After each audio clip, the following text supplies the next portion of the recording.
जय जिनेन्द्र वंदितु सर्वसिद्धे धुवममलमणोवमं गदिं पत्ते वोच्छामि समय पाहुड मिणमो सुद केवली भणिदम। पंच परमेष्ठी भगवान की जय हो। समयसार जैसा महान ग्रंथ हम सभी स्वाध्याय कर रहे हैं। पिछली ज्ञानशाला की कक्षा में हमने पाप पुण्य जो अधिकार है उसको समाप्त किया। उस अधिकार में हमने समझा शुद्धोपयोग की अपेक्षा से चाहे वह पाप हो चाहे पुण्य हो दोनों हेय हैं। चाहे शुभ योग हो चाहे अशुभ योग हो दोनों हेय है, दोनों छोड़ने योग्य हों। शुभ कर्म हैं चाहे अशुभ कर्म हैं सब छोड़ने योग्य हैं। सिर्फ शुद्ध भाव शुद्धोपयोग से युक्त आत्मा ही निर्वाण को मोक्ष को प्राप्त करते हैं। ये हमने वहाँ चर्चा की थी। आज की इस कक्षा से हम नया अधिकार प्रारंभ कर रहे हैं, आश्रवाधिकार। इस अधिकार में जैसा नाम है आश्रव, आश्रव का वर्णन आचार्य भगवान करेंगे। किसके निमित्त से कर्मों का आश्रव होता है, कर्म आश्रव कैसे होता है, आश्रव किसे कहते हैं, वह कितने प्रकार का है, इन सब बातों को हम इस अधिकार में समझेंगे। आइए गाथा क्रमांक 171 निकाल लीजिए, हम देखते हैं। मेच्छतं अविरमणं कसाय जोगाय सन्न सन्नादु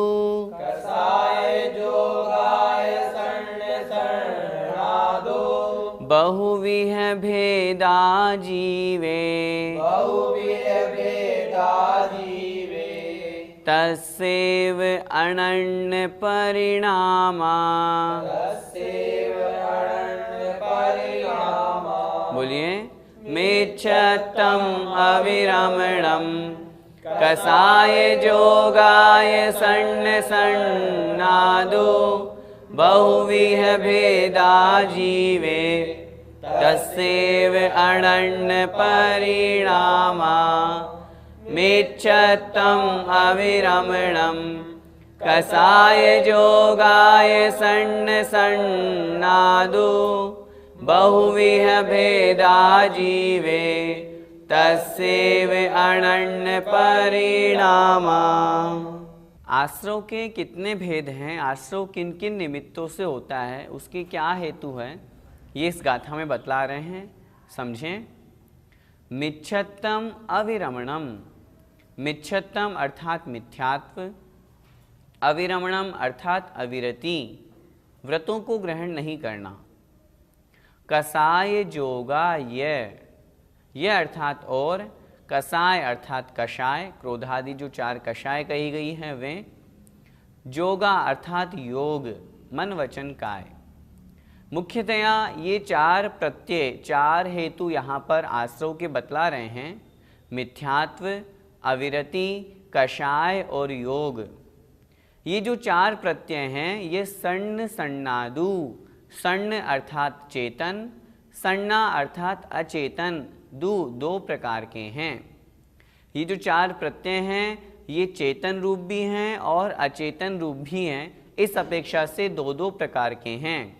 जैसे चेतन मिथ्यात्व, अचेतन मिथ्यात्व, चेतन अविरति, अचेतन अविरति, चेतन कषाय, अचेतन कषाय और चेतन योग, अचेतन योग। इस प्रकार ये 2 भेद वाले हैं। बहुविह भेदा जीवे, जीवे जीव की अपेक्षा से, चेतन की अपेक्षा से बहुविह भेदा अनेक प्रकार वाले हैं। अनेक प्रकार के भेदा अर्थात भेद वाले हैं। तस्सेव अनन्य परिणामा, तस्य एव, उस जीव के ही अनन्य परिणामा, ये अनन्य परिणाम हैं। अनन्य परिणाम का तात्पर्य है उस जीव से अलग नहीं है ये परिणाम। क्या मतलब?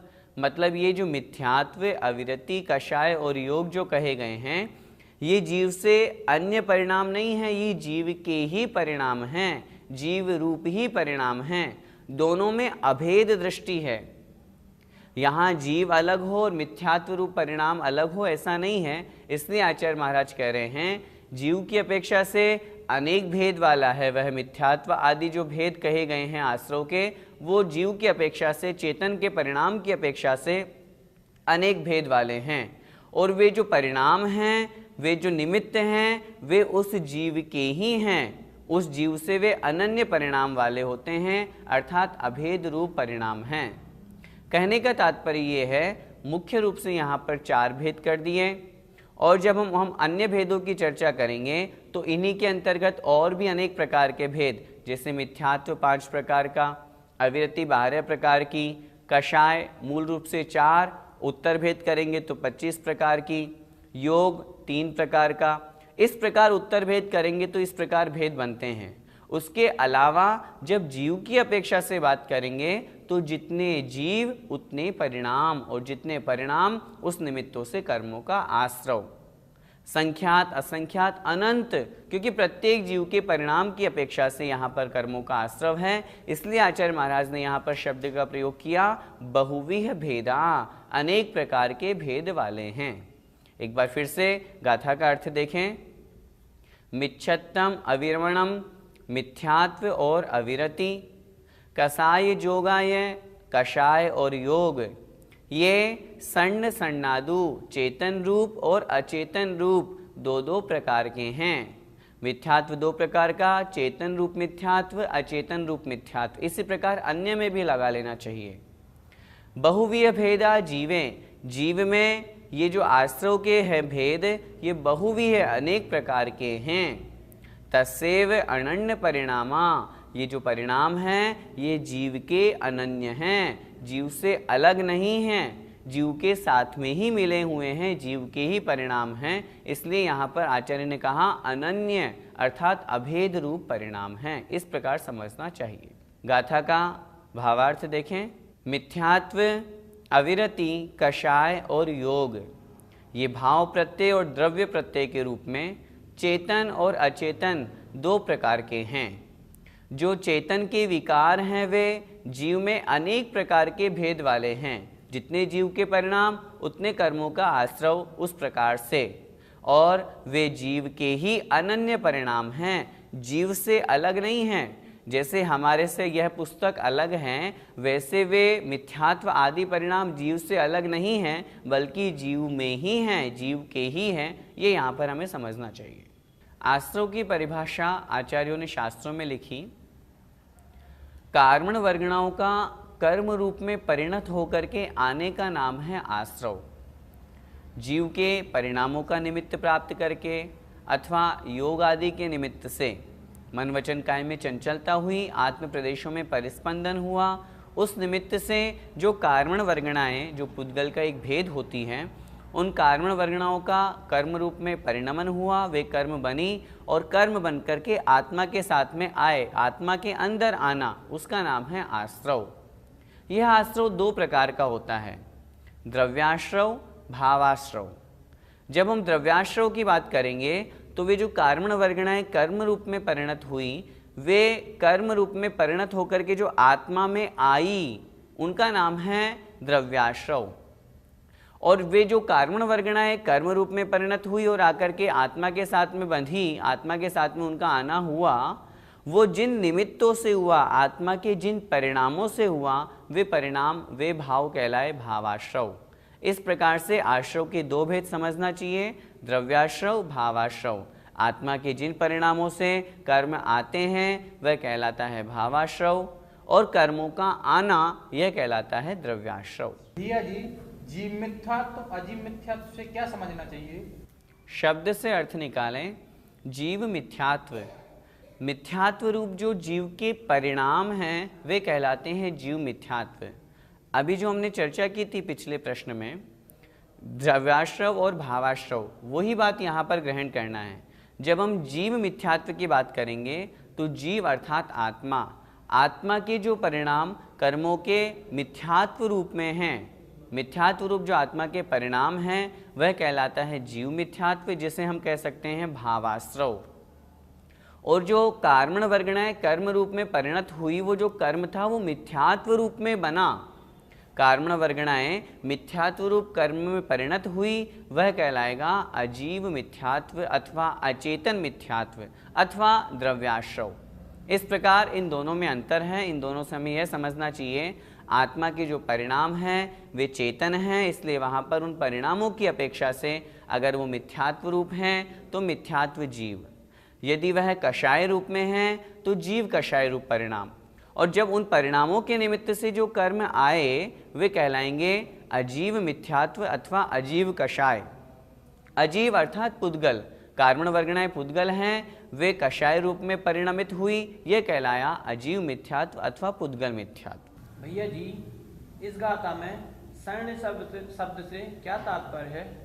सर्ण अर्थात संज्ञा, यहाँ पर शब्द प्रयोग किए सर्ण सन्ना, दो अर्थ हमें ग्रहण करना है, एक तो संज्ञा रूप में और एक असंज्ञा के रूप में। दूसरा अर्थ हमें ग्रहण करना है चेतन और अचेतन के रूप में। चेतन और अचेतन के रूप में हमने अर्थ ग्रहण किया। सर्ण शब्द का हम जो अन्य अर्थ ग्रहण कर सकते हैं वो है संज्ञा। जीव की अपेक्षा से चेतन में 4 संज्ञाएं संसारी जीव की कही गई हैं, आहार, भय, मैथुन और परिग्रह। ये क्या चीज़ है? ये प्रत्येक संसारी जीव के साथ में लगी हुई है। आहार, भय, मैथुन और परिग्रह जो जो आगे बढ़ेंगे गुणस्थानों की अपेक्षा से त्यों त्यों ये संज्ञाएं छूटती जाती है, लेकिन है ये जीव की स्वयं, संसारी जीव की अपेक्षा से कथन किया है। आहार की वांछा होना, भोजन करने की इच्छा होना, भय अर्थात डर लगना, मैथुन अर्थात अपने इंद्रियों के प्रति लालायित होकर के, अभिलषित होकर के काम सेवन आदि की इच्छा करना, और परिग्रह अपने आप में वस्तुओं का संग्रह करना, इकट्ठा करना। आचार्यों ने शास्त्रों में लिखा है एकेंद्रिय जीव जो वनस्पति आदि हैं उनकी भी 4 संज्ञाएं पाई जाती हैं।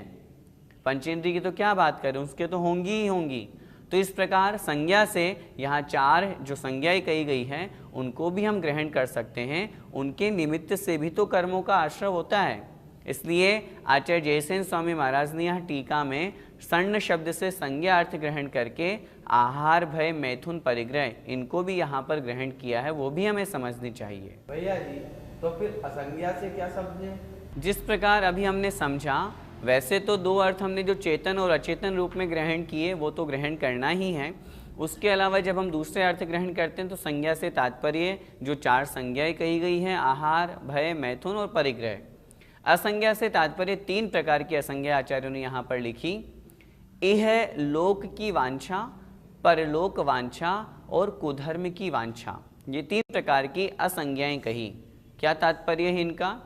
इहलोक की वांछा अर्थात इस भव में मुझे अच्छी संपत्ति प्राप्त हो जाए, मुझे अच्छा घर परिवार, स्त्री पुत्र आदि सब मिले, मेरा खूब व्यापार चले, मैं अरबपति खरबपति हो जाऊं, मेरे पास गाड़ी बंगला मोटर सब हो। इस तरह इस लोक की वांछा, इस लोक की जो इच्छाएं हैं उसको करने का नाम है इहलोक वांछा।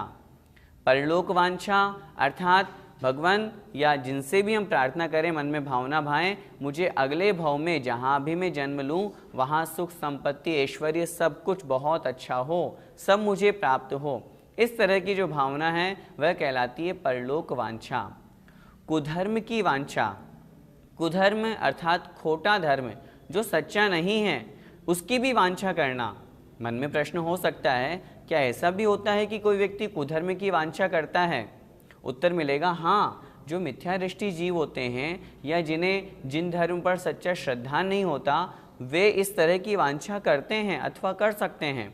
उनके मन में आ जाए, अरे मैं कहाँ जैन धर्म में पैदा हो गया, यहाँ तो जिस परिवार में पैदा हुआ हूँ यहाँ तो प्रतिदिन मंदिर जाना पड़ता है, अष्टमी चौदस का एकासन करो, ये करो, व्रत नियम का पालन करो, रात में ये खाओ पियो मत, आलू प्याज मत खाओ। इस तरह से वह सच्चे धर्म से डिग करके खोटे धर्म की वांछा कर सकता है। उससे अच्छा तो है देखो वहाँ किसी तरह का कोई बाउंडेशन नहीं है, उस धर्म में जाओ, एक आसन भी करना है या व्रत का पालन भी करना है तो जितनी चाय पीना हो पी लो, जो व्रत का पालन करना हो वैसा कर लो, नहीं करना है तो भी कोई दिक्कत नहीं है। कुधर्म को देख करके, कभी चमत्कार आदि को देख करके उसके मन में विकल्प हो सकता है, देखो वहाँ फलानी जगह पर तो वहाँ पर बड़े चमत्कार होते हैं, कितनी लंबी भीड़ लगती है, इनसे अच्छे तो वही हैं। इस तरह खोटे धर्म की कोई व्यक्ति वांछा कर सकता है।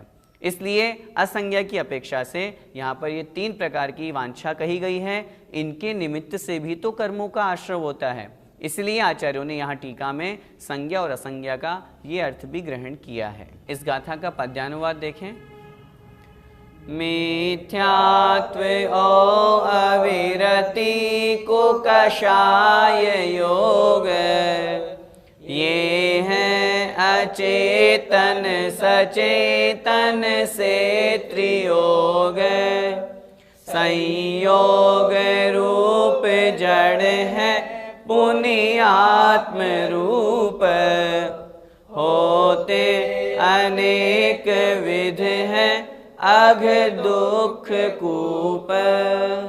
अघ अर्थात पाप, दुख कूप अर्थात दुखों के कुएं के समान। ये अनेक प्रकार के हैं और निश्चित रूप से पाप रूप हैं और दुख के कुएं के समान हैं। उसमें जो जाएगा उस जीव को दुख ही मिलेगा। ये जो आश्रव के निमित्त बताए हैं, इससे हम अनादिकाल से संसार में परिभ्रमण कर रहे हैं, हमें उससे छूटना है तो इन आश्रव के निमित्तों को छोड़ना पड़ेगा। अगली गाथा में आचार्य भगवान इसी बात को आगे बढ़ाते हुए कि जो ज्ञानावरण आदि 8 कर्मों का जीव बंध करता है, जो 8 कर्म उसके पास आते हैं, उनका निमित्त क्या होता है, जीव के परिणाम या अन्य और कोई कारण, उसे हम अगली गाथा में देखते हैं। नाणावरणादियस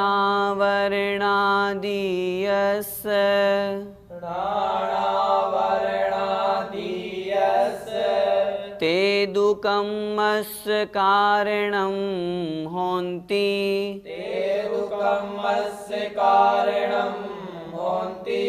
ते सिंपि होदि जीवो, ये राग दोषादि भाव करो,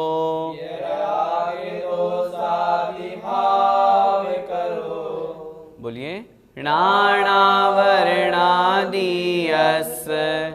ते दुःखमस्य कारणं होन्ति, ते सिंपि होदि जीवो, ये राग दोषादि भाव करो। नाणावरणादियस ते दुःखमस्य कारणं होन्ति, ते सिंपि होदि जीवो, ये राग दोषादि भाव करो। तेदु अर्थात ये जो विकार हैं, कम्मस्य कारणम होन्ति, कम्मस्य अर्थात कर्म के, कारणम होन्ति कारण होते हैं। ये जो ज्ञानावरण आदि रूप जो विकार भाव हुए, ये किस कारण से हुए, कर्म के कारण से हुए। अथवा कम्मस्य नाणावरणादियस्य अर्थात ज्ञानावरण आदि जो कर्म हैं, उस कर्म के कारण से ये विकार भाव होते हैं। जो हमने पिछली गाथा में मिथ्यात्व आदि विकार भाव पढ़े, वो किस कारण से होते हैं, ज्ञानावरणादि जो 8 कर्म कहे गए हैं उनके कारण से होते हैं। तेसिम्पि होदि जीवोय, तेसिम्पि अर्थात उनका भी कारण, होदि मतलब होता है जीवो अर्थात जीव। उन ज्ञानावरण आदि कर्मों का कारण भी कौन होता है, जीवो अर्थात जीव। जीव कैसे होता है, राग दोषादि भाव करो, राग द्वेष आदि भावों का कर्ता। क्या मतलब, ये जो विकार भाव जो हुए ये किस कारण से हुए, उत्तर मिला ज्ञानावरण आदि जो कर्म हैं उनके कारण से। ज्ञानावरण आदि कर्मों का जो कारण है या ज्ञानावरण आदि जो कर्म बने, ये किस कारण से बने, जो जीव के विकार भाव हैं उन कारण से। और फिर कह रहे हैं उनका कारण भी वह जीव ही होता है। वो जो ज्ञानावरण आदि कर्म हुए, बंद हुए, आश्रव हुए, वो कैसे हुए, जीव के राग द्वेषादि भाव करो। जो जीव हैं वो राग द्वेष आदि भावों का कर्ता है, इस कारण से उन ज्ञानावरणादि कर्मों का कर्ता भी जीव कहा गया है। क्या मतलब, आचार्य भगवान यहाँ पर ये कहना चाह रहे हैं कि जो जीव और कर्म हैं, इन दोनों में निमित्त नैमित्तिक संबंध है। कर्म का उदय आया, रागद्वेष रूप जीव ने परिणाम किया, उसने नूतन नवीन कर्म का आश्रय किया। जब वही कर्म पुनः उदय में आया तो जीव ने पुनः रागद्वेष किया। कर्म के उदय से जीव ने रागद्वेष किया, जीव के रागद्वेष से पुनः नवीन कर्मों का आश्रय हुआ। इस तरह से ये संसार की परिपाटी चलती रहती है। एक बार फिर से गाथा का अर्थ देखें। णाणा वर्णादीयस्य अर्थात ज्ञान वर्ण आदि, ये जो कम्मस्य कारणम होंती, जो ये विकार हैं, ये कम्मस्य अर्थात कर्म के, ज्ञानावरण आदि कर्म के कारणम होंती, कारण होते हैं। कौन होते हैं कारण? ये जो विकार भाव हैं, जो पिछली गाथा में हमने कहा, इन मिथ्यात्वादी विकार भावों के कारण ज्ञानावर्णादि कर्मों का आश्रय होता है।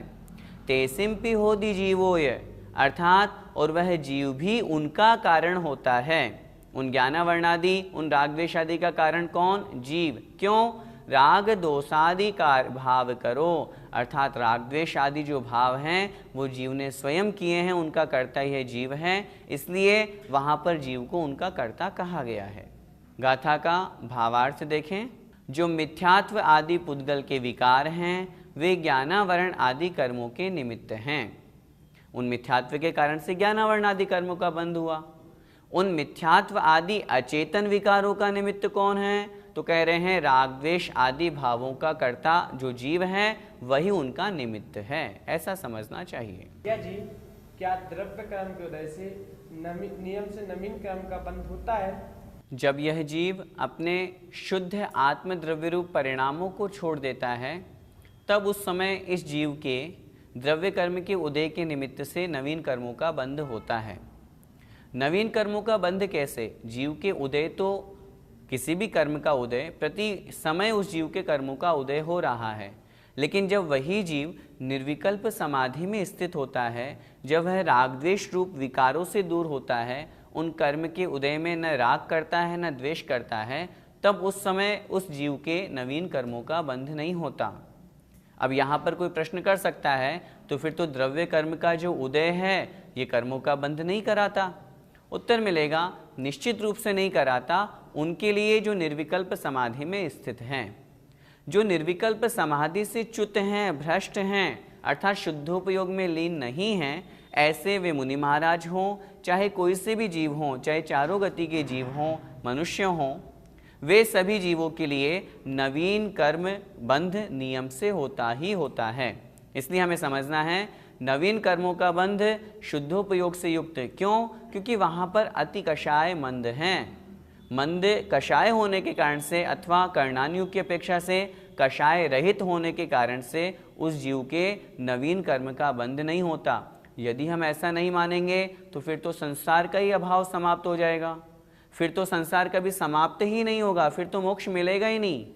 फिर तो जो तीर्थंकर भगवंतों ने, जो सिद्ध भगवंतों ने मोक्ष को प्राप्त किया वो इसी प्रकार तो किया, अपने कर्म उदय में आए, उनसे उनको न राग द्वेष, अपनी आत्म स्वरूप में लीन है, कर्म उदय में आकर के समाप्त हो गए, कोई लेना देना नहीं, अब नया कर्म नहीं बंधा। इस प्रकार जब नया कर्म नहीं बंधेगा, पूर्व में बंधे हुए कर्म उदय में आकर के समाप्त होते जाएंगे, तो वह जीव नियम से मोक्ष को प्राप्त करेगा ही करेगा। भैया जी, किस कर्म का आश्रय किस गुण स्थान तक होता है? 8 कर्मों की बात करेंगे। आयु कर्म का बंध, आयु कर्म का आश्रय 7वें गुण स्थान तक। मोहिनी कर्म की बात करेंगे, मोहिनी कर्म का आश्रय 9वें गुण स्थान तक।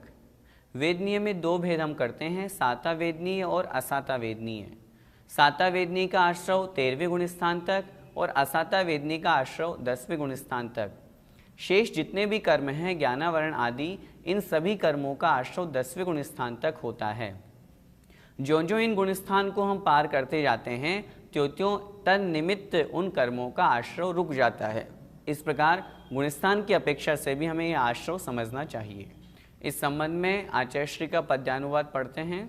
संयोग रूप जड़ प्रत्यय हेतु होते, दुष्टाष्ट कर्म दल के दुख बीज बोते।